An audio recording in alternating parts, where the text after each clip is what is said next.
አርስተ ዜና ጌታችን መድኃኒታችን ኢየሱስ ክርስቶስ ያሳየንን ትህትና ፍቅርና መደጋገፍን በተግባር በመግለጽ ክርስትናን ሆነን ልንኖር እንደሚገባ ተገለጸ።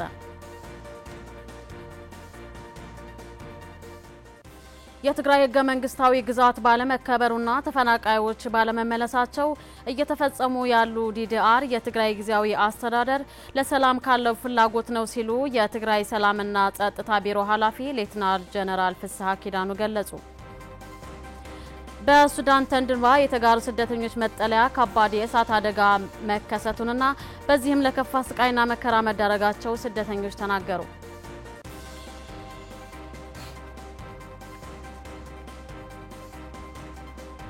ጤና ይስጥልን እንደምናመሻችሁ አድማጭ ተመልካቾቻችን ዋና ዜናዎችን በማስቀደም የሚያዝያ 9 የምሽት ዜናዎቻችን ወደ እናንተ ማድረስ ጀመርን። ከጣቢያችን በተጨማሪ በዩቲዩብ እና በፌስቡክ ኦንላይን ላይ እንገኛለን። አሰፉ ብርሃኑ ከመላው ስቱዲዮ ባለሙያዎች ጋር አብረናችሁ እንቆያለን። ከኛ ጋር ሆኖ ጌታችን መድኃኒታችን ኢየሱስ ክርስቶስ ያሳየንን ትህትና ፍቅርና መደጋገፍ በተግባር በመግለጽ ክርስትናን ሆነን ልንኖር እንደሚገባ ተገለጸ።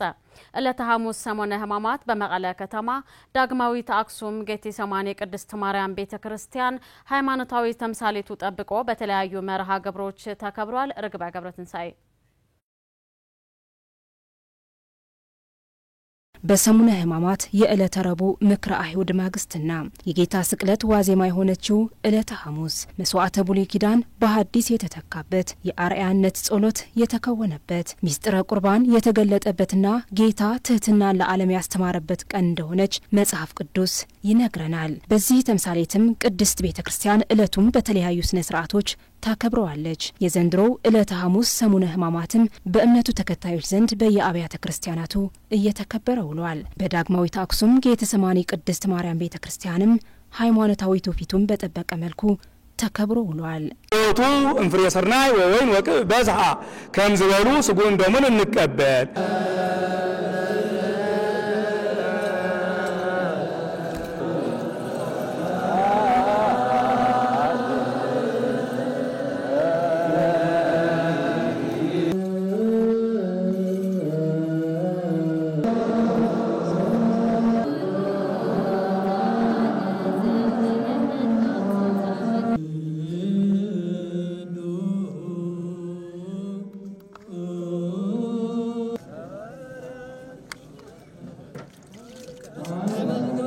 ለመሆኑ በዚህ ዕለት ቅድስት ቤተክርስቲያን የምታሳስበውና የምትከውናቸው ሥርዓቶች ምንን ያመለክታሉ?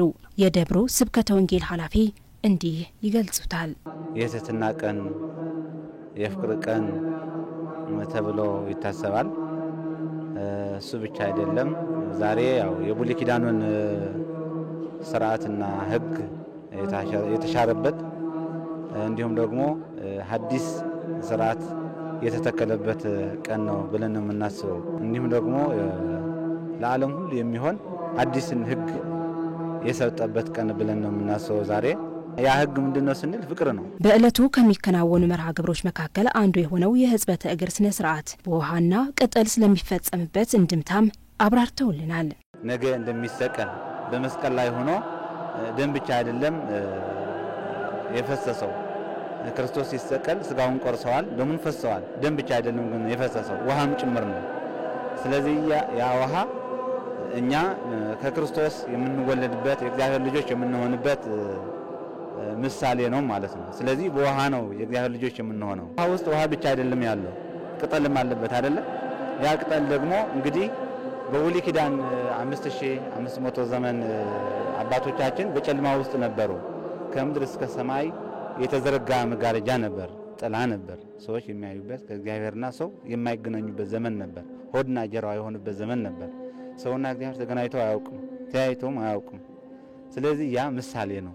ይህንን የአርአያነት ተግባር ግን በዓመት አንዴ በቤተክርስቲያን ብቻ የሚፈጸም ብቻ ሳይሆን ህዝበ ክርስቲያኑ በዕለት ተዕለት ሊኖረው እንደሚገባና ሁልጊዜም መልካም በማድረግ ከኃጢአት በመራቅና በጌታችን በመድኃኒታችን በኢየሱስ ክርስቶስ መንገድ ይመላለስ ዘንድ በጾም በጸሎት እየተጋ ወገኖችን እያሰበ መኖር እንደሚገባም መክረዋል። ክርስቶስ ለኛ ሲል በመስቀል ላይ ሲውል እኛ የምናደርጋቸው ነገሮች አሉ። ለሰው ማዘን እንግዲህ ምንድነው ያለው ክርስቶስ ዛሬ በዕለተ ሐሙስ አዲስ ሕግ ሰጣችኋለሁ እኔም አደርገውን እናንተ ስታደርጉ ዓለም የኔ ደቀ መዛሙርት መሆናችሁን ያውቃል ነው ያለው። ስለዚህ ዓለም እኛ ክርስቲያኖችን የሚያውቀን ጌታችን መድኃኒታችን ኢየሱስ ክርስቶስን ስንመስል ነው። ሰዎች እንደኛ ተርበው ቤት አጥተው ትናንትና ሲሰጡ የነበሩ ሰዎች ዛሬ ተመጽዋች ሆነው እነዚህ መርዳት ነው ለኛ የክርስቶስ ደቀ መዛሙርት የሚያሰኘን። በቤተ ክርስቲያኑ ያገኘናቸው ምእመናንም ጌታ እንድንኖርበት ባስተማረን መንገድ በአብሮነትና በፍቅር ልንኖር ይገባል ሲሉ ሐሳባቸውን ሰጥተውናል። ትህትና ያድለና፣ ፍቅር ያድለና፣ ሕውነት ያድለና፣ መፈቃቃሪ ያድለና፣ ወይታ ያድለለ መፈቃቃሪው ትህትና እዩ።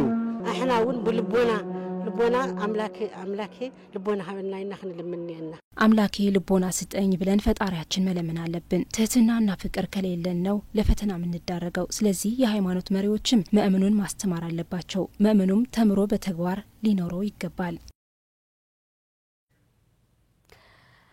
የሰሙነ ሕማማት ዕለተ ሐሙስ ኢየሱስ ክርስቶስ የደቀ መዛሙርትን እግር ዝቅ ብሎ በማጠብ ትህትና ያስተማረበት ሚስጥረ ቁርባንን ከሚስጥረ ጸሎት ጋር አዋህዶ የገለጸበት ዕለት መሆኑ ተገለጸ።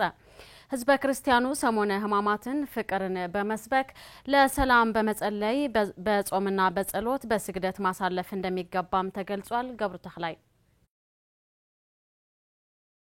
በሰሙነ ሕማማት ያሉ ዕለታት የየራሳቸው የሆነ ታሪክና ስያሜ ያላቸው። የሰሙነ ሕማማት ሐሙስ ዕለትም ቅድመ ዓለም ለፍጥረታት ሁሉ ምግበ ስጋን የፈጠረ ጌታ ለሰው ልጆችም ሁሉ ምግበ ነፍስን የሰራባት ራሱን ማዕድ አድርጎ ብሉኝ ትድናላችሁ ያለበትናም ይህንን ምግብ ለመቀበል ቅድሚያ መደረግ ያለበትን ሥርዓተ ጸሎት ያስተማረበት ዕለት መሆኑን ከጣቢያችን ጋር ቆይታ ያደረገው ሰባኪ ወንጌል መምህር ክብሮን ካሳ ይገልጻል። በዚህ ዕለት ጌታ ትህትና ፍቅርንና መታዘዝን ለማስተማር የሐዋርያትን እግር በፍጹም ትህትና ዝቅ ብሎ ያጠበበት ዕለት በመሆኑም እግር ህጽበተ ሐሙስ በመባል እንደሚጠራ ተናግረዋል። ሕማማት ሳምንት ያለችው ሐሙስ ብዙ ስያሜዎችና ፍጻሜዎች አሏት።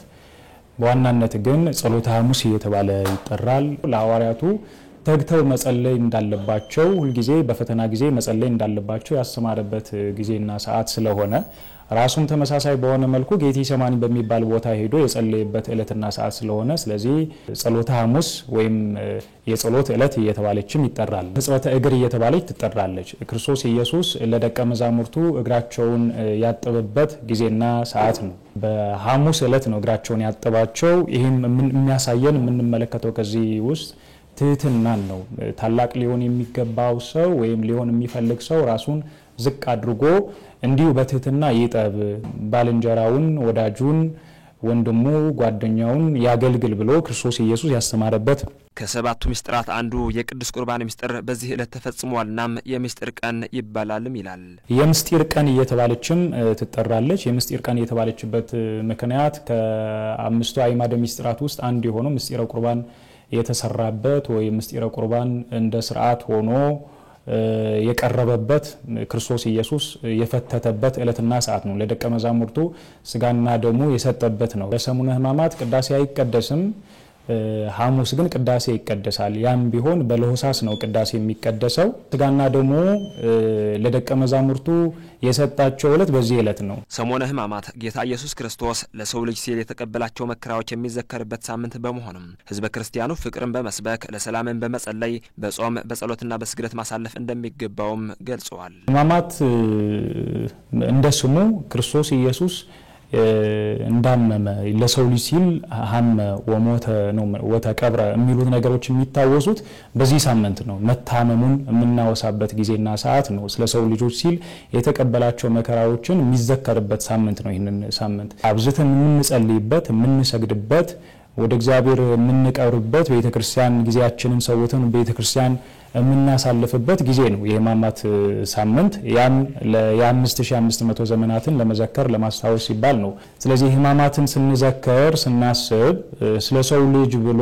የታመመውን ለሰው ልጅ ፍቅርና ሰላም፣ ነጻነት፣ አንድነት፣ መተሳሰብና ክብር ሲል መከራ ክርስቶስ እንደተቀበለ ነው በአጠቃላይ የምናስበው።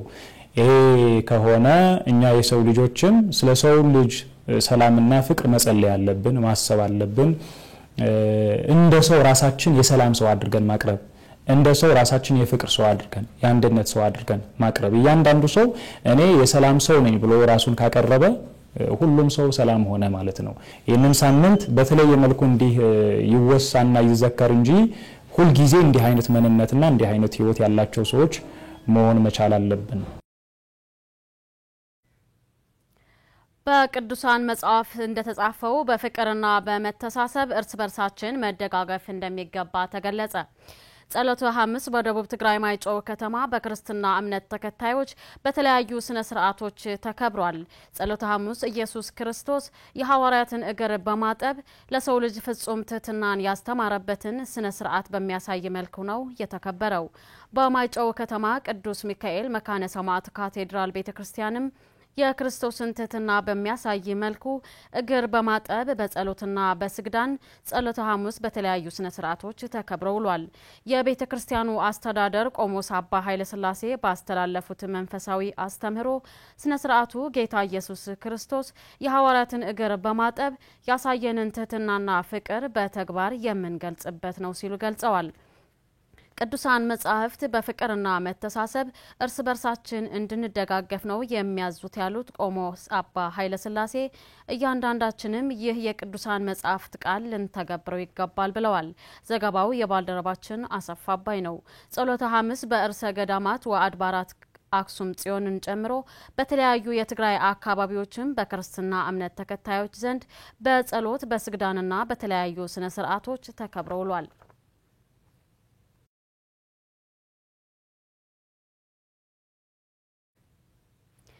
የትግራይ ኮሙኒኬሽን ጉዳዮች ጽህፈት ቤት በትናንትናው ዕለት በአማራ ክልል ኮሙኒኬሽን ጽህፈት ቤትና በአማራ ብሮድካስት ኮርፖሬሽን የተሰራጨውን ጸባጫሪ ዘገባ አስመልክቶ መግለጫ አውጥቷል። የአማራ ክልል ኮሙኒኬሽን ጽህፈት ቤትና የአማራ ብሮድካስቲንግ ኮርፖሬሽን ትናንትና ሚያዝያ 8 2017 ዓ.ም የተከዜ ትውልድ የተከዜ ዘብነቱን በተግባር ማሳየት ይጠበቅበታል በሚል ርዕስ ግልጽ ህገ መንግስታዊ ጥሰት የተሞላበትና የፕሪቶሪያውን ስምምነት የሚጻረር ጸባጫሪ ዘገባ ይዘው መውጣታቸውን ነው ጽህፈት ቤቱ በመግለጫው ያመላከተው። ድርጊቱ ተራ ነገር ሳይሆን ሆን ተብሎ የትግራይ ህገ መንግስታዊ ግዛት የአማራ ክልል አካሎ ለማድረግ ታልሞ የተሰራ አደገኛ ተግባር ነው ያለው መግለጫው ይህ ህገ መንግስታዊ ጥሰት ከዚህ ቀደምም ሲደጋገም የነበረና ያለፈው ሳይበቃ አሁንም በተደጋጋሚ እየቀጠለ መሆኑን አንስቷል። ይህ ተግባር ኃላፊነት የጎደለበት ህገ መንግስቱ የሚጥስና የፕሪቶሪያው ስምምነት በቀጥታ የሚጻረር ነው ያለው መግለጫው ይህ ተቀባይነት የሌለው ድርጊት በአስቸኳይ ሊታረም ይገባል ሲልም ጠይቋል። መግለጫው የአማራ ክልል ኮሙኒኬሽን ጉዳዮች ጽህፈት ቤትና የአማራ ብሮድካስቲንግ ኮርፖሬሽን በተደጋጋሚ ከሚያቀርቧቸውና የሁለቱም ክልል ህዝቦች ለዘመናት አብሮ የመኖርና ግንኙነቶችን የሚያሻክሩ እንዲሁም ለሌላ ግጭት በቀጥታ የሚዳርጉ ተንኳሽ ዘገባዎች በአስቸኳይ እንዲያርሙ በመጥቀስ ዘገባው ባመቻቹና ባሰናዱ አካላት ላይም እርምጃ እንዲወሰድ ሲል አሳስቧል። የፌዴራል መንግስትም እነዚህን አይነት ህገ መንግስታዊ ጥሰት በሚፈጽሙ ተቋማት ላይ ህጋዊ እርምጃ እንዲወስድባቸው ሲል ነው የትግራይ ኮሙኒኬሽን ጉዳዮች ጽህፈት ቤት በትናንትናው ዕለት ባወጣው ወቅታዊ መግለጫ ጥሪ ያቀረበው።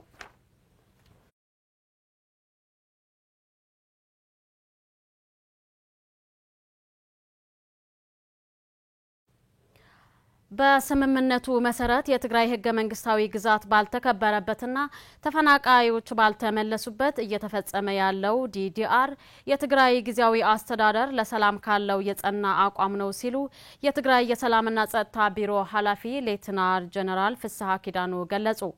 የፌዴራል መንግስትም በስምምነቱ የገባውን ቃል በመተግበር ዘላቂ ሰላም ለማረጋገጥ የትግራይ ሉዓላዊ ግዛት እንዲከበርና ተፈናቃዮች ወደ ቀያቸው እንዲመለሱ በቅንነት ኃላፊነቱን መወጣት አለበት ሲሉም ጀነራል ፍስሐ ኪዳኑ በዛሬው ዕለት በተጀመረው የዲዲአር መርሃ ግብር ገልጸዋል። አለም ተክለ ተከታትለዋለች። በህዳር ወር 2017 ዓ.ም ተጀምሮ በተለያዩ ምክንያቶች ተቋርጦ የቆየውን የቀድሞ ተዋጊዎች የታድሶና መልሶ ማቋቋም ስልጠና ሚያዝያ 2 2017 ዓ.ም ዳግም መጀመሩን በማስመልከት የአፍሪካ ህብረት የዓለም አቀፍ ተቋማት ታዛቢዎችና ተወካዮች የተገኙበት ሂደት በዛሬው በመቀለ ከተማ የምልከታ ስነ ስርዓት ተካሂዷል። በትግራይ ዲዲአር ሲከናወን የፌዴራል መንግስትም በቀናነት ኃላፊነቱ እንዲወጣ መስራት ይጠበቅበታል ሲሉ የትግራይ ሰላምና ጸጥታ ቢሮ ኃላፊ ሌተናንት ጄኔራል ፍስሐ ኪዳኑ ገልጸዋል። የትግራይ ሉዓላዊ ግዛት ሳይረጋገጥ ተፈናቃዮችም ወደ ቀያቸው ሳይመለሱ ዲዲአር ቢፈጸምም የፌዴራል መንግስት ደግሞ የፕሪቶሪያው ስምምነት ሙሉ በሙሉ በመተግበር ዘላቂ ሰላም ማረጋገጥና በህገ መንግስቱ መሰረትም የህዝቡ መብት ማስጠበቅ ይገባዋል ሲሉ አክለዋል። እንደ ትግራይ ክልል እንደ ጊዜያዊ አስተዳደር የዲዲአር ስራዎቹን ቀጣይነትን ጠብቀው እንዲሄዱ ፍላጎት አለን። በተግባርም ያሳየና ያለ ነው። ሌላው ግዛታችን ህዝባችን ወደ መረበቱ ሳይመለስ ለዲዲአር መደረጉ ቁርጠኝነትን አሳይተን ይፈጸምን ያለ ነው። ፌደራል የቀሩ ጉዳዮችን ተግባራዊ እንዲያደርግ ደግሞ በዚህ አጋጣሚ መግለጽ ፈልጋለሁ። ሁሉም የኢትዮጵያ ህዝብም ሰላም ወዳጅ ሰላም ፈላጊ እንደሆነ የትግራይ ህዝብ ያውቃል። የጸጥታ አካልም ይሁን መንግስትም ህዝብ ትግራይም የሚፈልገው ሰላም ነው። የማንነቱና ህገ መንግስትን ያረጋገጠለቱ መብት ግን እንዲከበርለት ይፈልጋል። ስምምነቱ የአንድ ወገን ፈጻሚ አንድ ወገን አስፈጻሚ እንዲሆን ግን አንፈልግም። የብሔራዊ ታድሶ ኮሚሽን ኮሚሽነር ተመስገን ጥላሁን በበኩላቸው ተጀምሮ የተቋረጠውን የዲዲአር የታድሶና መልሶ ማቋቋም ስራ በፕሪቶሪያ ውል መሰረት ለማስቀጠል በማለም በይፋ የተጀመረ መሆኑን በመግለጽ የተጀመረውን ሰላም ዘላቂ ለማድረግ ነገሮችን በሰላም መፍታት እንደሚጠበቅም አብራርተዋል። ይህን ስራ መቀጠል ቀደም ብለን ውይይት በማድረግ ባለፈው ሳምንት ሚያዝያ 2 ቀበላ በሁለቱ ማዕከላት ጀምረናል። በመቀሌ እና በደጋ ሐሙስ ማዕከል ቀበላ ጀምረናል። ይሄንንም በማስመልከት ይህ ስራ እንዴት እየሄደ እንዳለ እንዲመለከቱ የዲዲአር አጋሮቻችንን በዛሬው ቀን የተወሰኑትን ይዘን መተን ከኛ ጋር እንዳዩት አድርገናል። የዲዲአር ፕሮግራሙ እየተተገበረባቸው ባሉ አካባቢዎች ሁሉ የረጅም ጊዜ ዘላቂ ሰላም ግንባታ ፍሬ እየተተከለ ነው ብለን እናስባለን። በዩኤንዲፒ የኢትዮጵያና አውሮፓ ህብረት ተወካይ ዶክተር ሳሙኤል ዶ ደግሞ በትግራይ እንዲሁም በኢትዮጵያ ዘላቂ ሰላም እንዲሰፍን እየሰሩ እንደሚገኙ በማመላከት ዲዲአሩ ብዙ ጥረት ስለሚፈልግ ስኬታማ ስራ ለመስራት ከአጋሮቻቸው ጋር በህብረት እየሰሩ እንደሚገኙ ተናግረዋል። ከድህረ ጦርነት በኋላ የመልሶ ማቋቋም ስራ መስራት ነው የተጀመረው። ይህም የሰላም ፍላጎት የሚያሳይ ነው። ለዚህ ድጋፍ ከማድረግ በዘለለ የተለያዩ ድጋፎች በጦርነቱ ለተጎዱ ወገኖች በመስጠት እየሰራን ነው። የአጋሮቻችን ድጋፍም ሲገኝ የተለያዩ በጎ ስራዎች እየሰራን የምንገኘው። ሁሌም ቢሆን ሰላም ፈላጊዎች መሆናቸውንና አሁንም የተጀመረውን የዲዲአር ስራ ሰላም ለማስቀጠል በመሆኑ አምነውበት እንደተቀላቀለ የገለጹልን ደግሞ በስልጠናው ያገኘናቸው የቀድሞ ታጋይ ሰልጣኞች ናቸው። ሰላም ማለት ሰላም ነው። ሁላችን ሰላም ነው የምንዘምረው። ድሮም የወጣ ነው ሰላም እንዲመጣ ነው። በሰላም ስለጀመረ ግን በሰላሙ እንዲጨርስ ተስፋ እናደርጋለን። ለሰላሙ ደግሞ አብረን እንሰራለን። ሀገራችን በክፉ ስለነበረች ነው የወጣ ነው። አሁን ደግሞ ያው መንግስቶች ራሳቸው ስለተራራዱ ለልማት ተነሳስተን አልምተን እንድንበላ ልጆቻችን እንድናስተምር የመጣው ስነ ስርዓቱ ደስ ብሎናል። በሱዳን ተንድባ የተጋሩ ስደተኞች መጠለያ ከባድ የእሳት አደጋ መከሰቱንና በዚህም ለከፋ ስቃይና መከራ መዳረጋቸው ስደተኞቹ ተናገሩ። በማንነታቸው ምክንያት ከምዕራብ ትግራይ ተሰደው በሱዳን በየመጠለያ ጣቢያዎቹ እጅግ አስከፊ ህይወት እያሳለፉ ያሉትን እነዚህ ወገኖች ዓለም አቀፉ ማህበረሰብ ከእልቂት እንዲታደጋቸውም እየተማጸኑ ይገኛሉ። የርጋት አለምከል ጆኖሳይዳል ጦርነቱን ተከትሎ ከምዕራብ ትግራይ ተሰደው በሱዳን በተለያዩ የስደተኞች መጠለያ ውስጥ የሚገኙ የትግራይ ተወላጅ ስደተኞች እያሳለፉት ያለውን ስቃይና መከራ ሳያንስ በተደጋጋሚ የእሳት ቃጠሎ እያጋጠማቸው ይገኛል። በትላንትናው ዕለትም ከሌሊቱ 10 ሰዓት አካባቢ በተነድባ የስደተኞች መጠለያ የእሳት ቃጠሎ ያጋጠመ ሲሆን በቃጠሎውም በርካታ የስደተኞች መጠለያና ንብረት ከጥቅም ውጭ መሆኑ ነው ስደተኞቹ በሐዘኔታ የሚናገሩት። በጣም አደገኛ ቃጠሎ ነው ያጋጠመን። ከ30 በላይ የኬንዳ ቤቶች ተቃጥለዋል። በርካታ ንብረትም ተቃጥሎብናል። ተሰደን እያሳለፍነው ያለነው ስቃይ ሳያንስ በየጊዜው ቃጠሎ እያጋጠሙን ተቸግረናል። አሁን መጠለያ አልባ ሆነናል። በጣም የሚያሳዝን አደጋ ነው ያጋጠመን። መሰደዳችን ሳያንስ በጥረታችን ያቋቋምነው መጠለያችን እንደምትመለከቱት በከፍተኛ ሁኔታ ተቃጥሏል። ቃጠሎው በሌሊት ያጋጠመ በመሆኑ ምንም አይነት ንብረት ማውጣት አልቻልንም። የእሳት ቃጠሎ መነሻ እስካሁን እንዳልታወቀ ያስረዱት ስደተኞቹ ህዝቡ በረሃብ በመጠለያና ሕክምና እጦት ምክንያት በችግር ውስጥ እንደሚገኝም ገልጸዋል። በችግር ውስጥ ነው ያለነው። ችግራችን በተደጋጋሚ እንገልጻለን፣ ነገር ግን እስካሁን ሰሚ አጥተናል። በረሃብ በመድኃኒትና መጠለያ ጦት በስቃይ ውስጥ ነው ያለነው። የሚጠይቀን አካል ግን የለም። ቤታችንና ንብረታችን ተነጥቀንና ተወረን ከፍተኛ ግፍ ደርሶብን ወደዚህ መሰደዳችን ሳያንስ እዚህም የመከራ ህይወት እያሳለፍን እንገኛለን። በረሃ መገረፋችን ሳያንስ መጠለያችንም ተቃጥለዋል። በበረሃ ባዶ እጃችን ቀርተናል። በቂ እርዳታም የለም፣ መጠለያም የለንም። እንደምትመለከቱት ነው ተቃጥሏል። እሱም 5 ዓመት ያደረገ ነው የነበረው። በመከራ ውስጥ ነው ያለነው። አሳሪ ተደሪና ነሐለይና 5 ዓመት የቆየ ቴንዳ ውስጥ ነው ያለነው። እሱም እንደምትመለከቱት ተቃጥሏል። ከመና የለም፣ የሚበላ የለንም። አሳዛኝ ህይወት ነው እያሳለፍን ያለነው። በከፍተኛ ችግር ውስጥ እንደሚገኙና በተደጋጋሚም ወደ ቀያቸው እንዲመለሱ ቢጠይቁም ሰሚ ማጣታቸውን የሚናገሩት የትግራይ ተወላጅ ስደተኞቹ አሁንም የዓለም ማህበረሰብ ድምጻችንን ሰምቶና ችግራችንን አይቶ የትግራይ ጊዜያዊ አስተዳደርና የፌዴራል መንግስት በስምምነቱ መሰረት ወደ ቀያችን እንዲመልሱን ጫና ማሳደር አለበት ብሏል። የዓለም ማህበረሰብ ድምጻችንን መስማት አለበት። ዓለም አቀፉ ሚዲያዎች ድምጻችን ሊያስተጋቡ ይገባል። በስምምነቱ መሰረት ወደ ቦታችን መመለስ አለብን። ይህ እንዲሆን የዓለም ማህበረሰብ ዝም ማለት የለበትም፣ ጫና ማሳደር አለበት። ዓለማት ይራያና እውን የዓለም ማህበረሰብ እየተመለከተ ነው። ለምንድን ነው እንደ ህዝብ ያልተቆጠር ነው? አሁንም ደግመን የምንለው የዓለም ማህበረሰብና የሚመለከታቸው አካላት በስምምነቱ መሰረት ወደ ቤታችን ሊመልሱን ይገባል። እያለቅን ነው ያለነው። የዓለም ማህበረሰብ ችግራችንን በትኩረት ሊመለከት ይገባል። በተደጋጋሚ ችግር ውስጥ እንዳለን እንናገራለን፣ ነገር ግን ሰሚ አጥተናል። ስለዚህ አሁንም በፕሪቶሪያው ስምምነት መሰረት ወደ ቀያችን ሊመልሱን ይገባል። በሱዳን የትግራይ ተወላጅ ስደተኞች መጠለያ በቅርብ ቀናት ብቻ 5 ጊዜ የእሳት ቃጠሎ ያጋጠመ ሲሆን በቃጠሎውም 2 ህጻናት የሞቱ ሲሆን በርካታ የስደተኞቹ መጠለያና ንብረትም ተቃጥሏል። ሌላ ተጨማሪ 5ኛ የስቃይ ክረምት እንዳናሳልፍ የትግራይ ጊዜያዊ አስተዳደር ከሚመለከታቸው አካላት ጋር በጋራ በጊዜ ለመንፈስ ወደ ቤታችን ሊመልሰን ይገባል ሲሉ የምዕራብ ትግራይ ተፈናቃይ ወገኖች ገለጹ። በመጠለያ ችግርና ከሰብአዊ እርዳታ መቋረጥ ጋር ተደምሮ ህይወታቸው በእጅጉ ከባድ እንዳደረገውም ተናግረዋል። ለኪዳነ ማርያም ብርሃነ ዘገባ ዘውዳ አለማየሁ።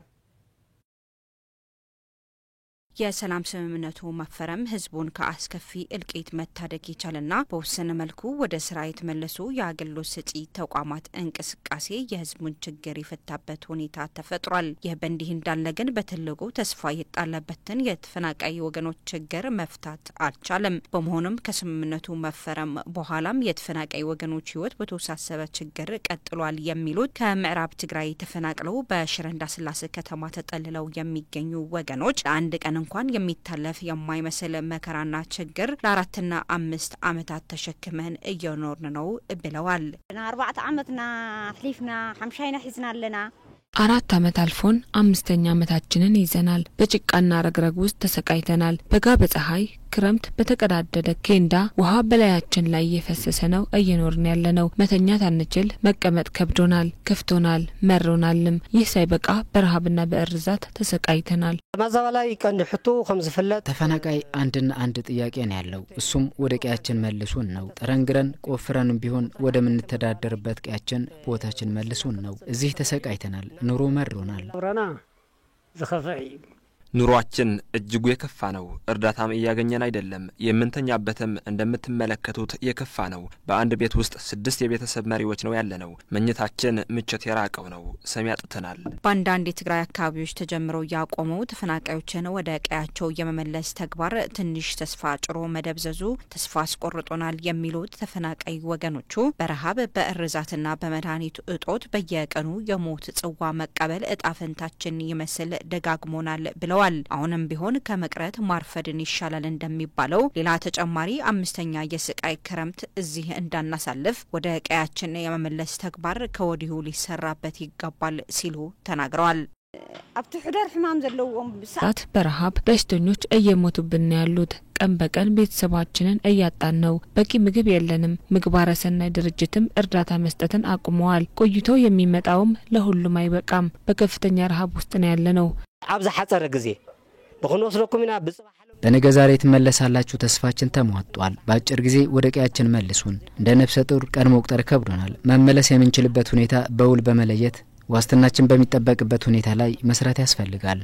ክረምቲ ዘሎ አሁን ላይ ከፊት ለፊታችን እየመጣ ያለው የክረምት ጊዜ ሳይገባ ሊመልሱን ይገባል። ይህ ካልሆነ ግን በቂ መጥለያ በሌለበት መድኃኒት በሌለበት እዚህ ማለቃችን ነው። ሰርተን ወደ ምንኖርበትናም ህይወታችን ወደ ምንቀይርበት ቦታ መልሱን ነው የምለው። የአንድ ሀገር መሪ የዜጎችን ዋስትና ከመጠበቅ በላይ ምንም ጉዳይ ሊኖረው አይገባም ያሉት ተፈናቃይ ወገኖቹ የትግራይ ጊዜያዊ አስተዳደር ከሚመለከታቸው ባለድርሻ አካላት ጋር በጋራ በትብብር በጊዜ ለመንፈስ ወደ ቀያችን ይመልሰን ሲሉም ጥሪ አቅርበዋል።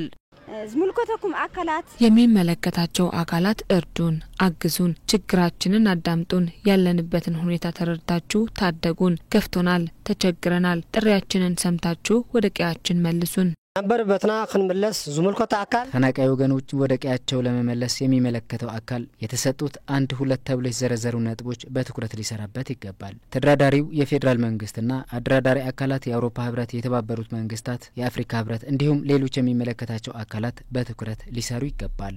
حناران ገዛና ህንለስ ሰሪሕና ህንበልዕ እኛ የምንፈልገው ወደ ቀያችን መመለስን ነው። ከሰው እጅ ጠባቂነት ተላቀን ሰርተን መብላትን እንፈልጋለን።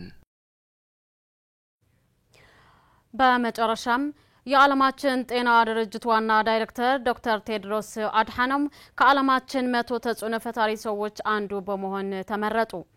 ታይምስ መጽሔት የዓለም ጤና ድርጅት ዋና ዳይሬክተር ዶክተር ቴድሮስ አድሓኖምን የ2025 የዓለማችን 100 ተጽዕኖ ፈጣሪ ሰዎች ዝርዝር መካከል መካተቱን ገልጿል።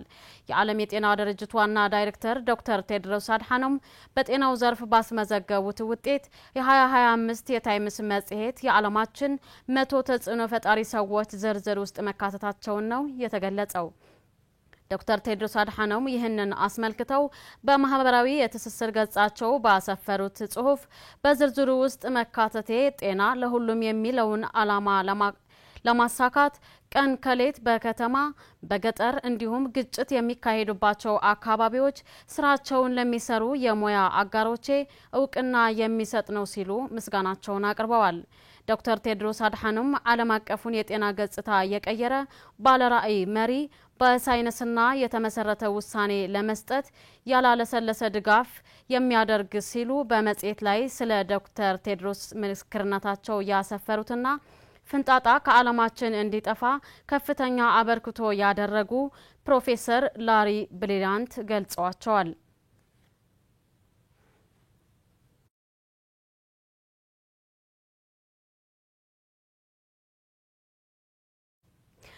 ተመልካቾቻችን ለዛሬ ምሽት የነበረን ዜና እስካሁኑ ይመስል ነበር። ከቀሪ ጣቢያችን ፕሮግራሞች ጋር መልካም ቆይታ እንዲኖራችሁ ተመኘን። መልካም ምሽት።